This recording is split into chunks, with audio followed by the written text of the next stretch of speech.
Have you ever sat there in a game of League of Legends and you just said to yourself, there's no way that this person could possibly 1v3, if not 1v5, the team that is getting ready to dive them under tower. They're all super fit. There's no way they could. And then you just watch them do it anyway and you're like, how the fuck did you do that? You're fucking cheating.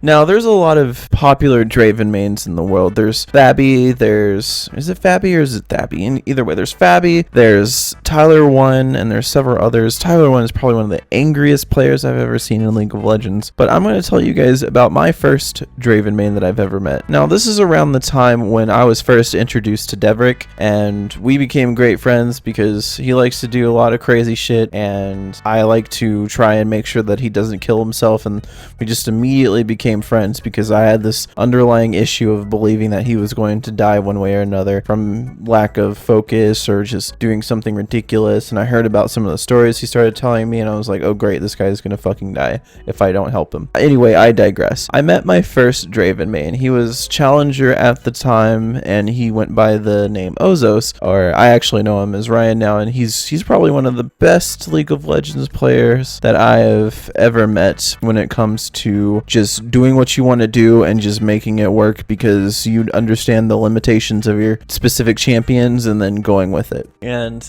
I remember I was playing support and I was getting pretty decent at support and I would watch him do things and I'd be like, holy shit, okay, so he's gonna die now. And then next thing I know, he gets a double kill and I'm like, what the fuck? How'd you do that? And I was always just baffled because I was like, okay, there's no way in any sort of realm where this would work any other way. And it's just because he was so confident on his Draven gameplay that when things happen the way they did, it's because he knew, okay, well, this person's going to try to go in and that person disengaged there, so I can kill this person if I go in now. And he would commit to things and make them happen. And at the time, I didn't understand what that meant yet, because what is making plays as a player in the game? What is going and trying to test your ability? What is that? I don't understand. That was a foreign concept to me, but it just seemed like every time he was just very confident in the way that he did things, even when he played things that didn't make any sense to me, like jungle Ahri, AD LeBlanc, AD Anivia, just different various things, just from understanding the capabilities, the limitations, and the abilities of the different champions in the game. And also the fact that he was challenger, so probably playing at the level that we currently were was super easy to him, because it's like, what the fuck are a couple of diamonds and D5 gonna do to somebody that is in challenger? Probably nothing. So throwing a different concept that they don't personally understand at them makes it even easier for him to make plays and just make those people look ridiculous. I mean, I even remember a few times where he was telling me about some of the challenger games where he'd play Jungle Morgana and be like, why the fuck is Jungle Morgana working? Why is Jungle Singed working? All based on the different items that they were releasing over the seasons. Either way, I digress. This guy that played Draven was super good, and the reason that he was so good on Draven, I believe, is the confidence. Draven's a very confident and cocky sort of personality, but he was just confident. So when he did things on Draven, it just made sense consistently. He's like, all right, I'm gonna go in and get this kill. All right, I'm doing this much damage right now. I know exactly what this person's gonna be doing. I know exactly what items they've got, how much damage I can fight them. I'm not gonna need to use heal, and 9 times out of 10 he was right. And then there were the occasional situations where we'd be in the middle of a fight, the top laner would TP down, and then the mid laner was there for some reason, and the jungler comes out of nowhere because fuck Vi, and we would die. And you know, that just happened because sometimes it got to the point where we were doing so well bot lane that we would just get camped consistently and we'd never be able to do anything, and we'd always be forced under tower, and all this other bullshit would just add up, and the game wouldn't be that fun to play. God damn, it just let me know that, like, when you're that confident on a specific champion that you're playing, when you're that consistent, then you can just make anything happen. And I've always just found that to be